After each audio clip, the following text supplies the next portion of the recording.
Hawker উচ্ছেদের পর তাজপুরে সমুদ্র সৈকতে এই হচ্ছে রাত পাহারা, যেখানে রাত পাহারা দিচ্ছে বন দপ্তর।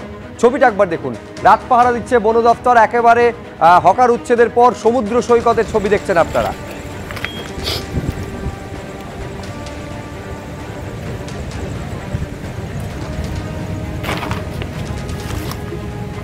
এই মুহূর্তে আমরা রয়েছি রামনগর বিধানসভার তাজপুর এলাকায়। মূলত এই এলাকায় কিন্তু আজ সকালে বন দপ্তরের আধিকারিকদের সঙ্গে কিন্তু এলাকার বাসিন্দা এবং এলাকার বিধায়ক সঙ্গে তীব্র বিতর্ক বাঁধে এই জায়গায় দোকান তৈরিকে কেন্দ্র করে।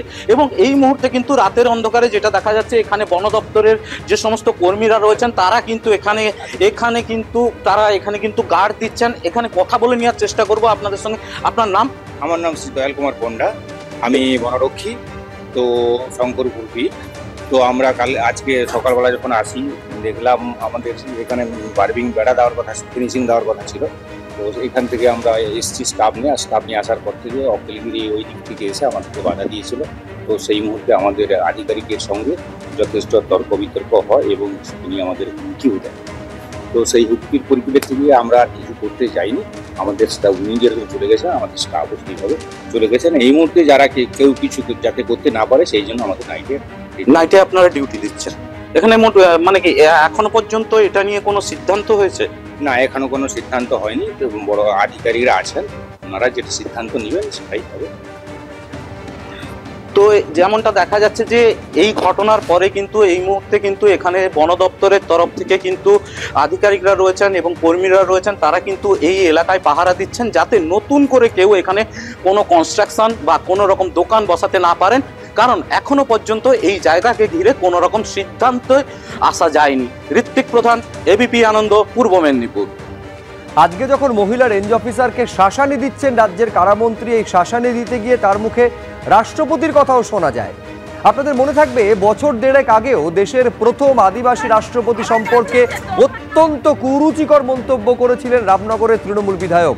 এমন জায়গায় পরিস্থিতি পৌঁছয় যে এ নিয়ে খোদ মুখ্যমন্ত্রী তিনি ক্ষমা চেয়েছিলেন। উনি কারো কথা শুনতে চান না। আপনি এত বড় ক্ষমতা দেখে মনে হচ্ছে যে রাষ্ট্রপতি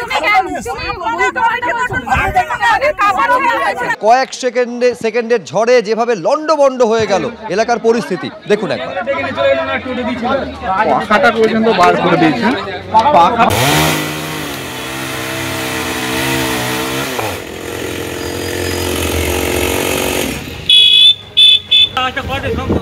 মেশিন আটকে গেছে।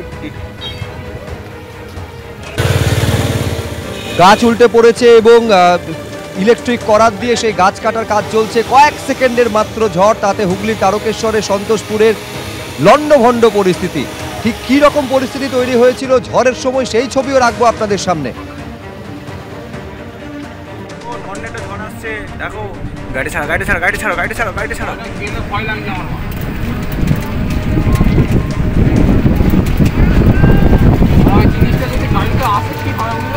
বিষয় তো আসছে গো মনে হয় ঝড়।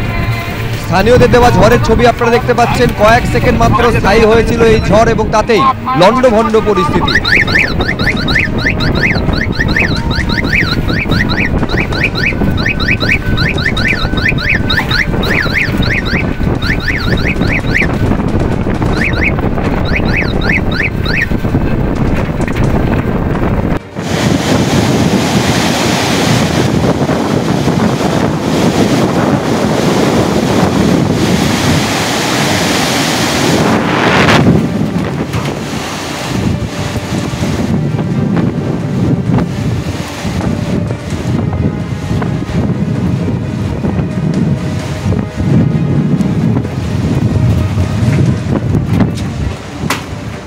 ছোট টর্নেডোর মতো উঠেছে, যেটা 30 সেকেন্ড থেকে 35 সেকেন্ড মতো স্থায়ী ছিল।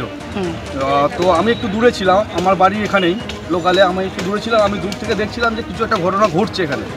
তো আমার বাড়ি থেকে ফোন করা হয় যে এখানে বিশাল একটা ঝড় হয়েছে, আমাকে তাড়াতাড়ি বাড়িতে আসতে বলা হয়। আমি বাড়িতে এসে দেখি এখানে গাছপালা সব ভেঙে তছনছ চলে আছে এবং একটা নির্দিষ্ট জায়গা দিয়ে এই ঝড়টা গেছে। এখানে একটা বড় তেঁতুল গাছ ছিল, এই সামনেটা দিরাম দিকটায়। পুরো যে তেঁতুল গাছটা আমরা হয়তো 3জন কি 4জন মিলে দিয়েছি। আচ্ছা আচ্ছা, আমাদের ওই দিকটাতেও কিছু ক্ষয়ক্ষতি হয়েছে, এই পাড়ার ভিতরেও অনেক ক্ষয়ক্ষতি হয়েছে। কারো গরুর চালা উড়ে গেছে, কারো বাড়ির চাল উড়ে গেছে। মাত্র 30 থেকে 35 সেকেন্ডের একটা সাইড ঝড়ের জন্য।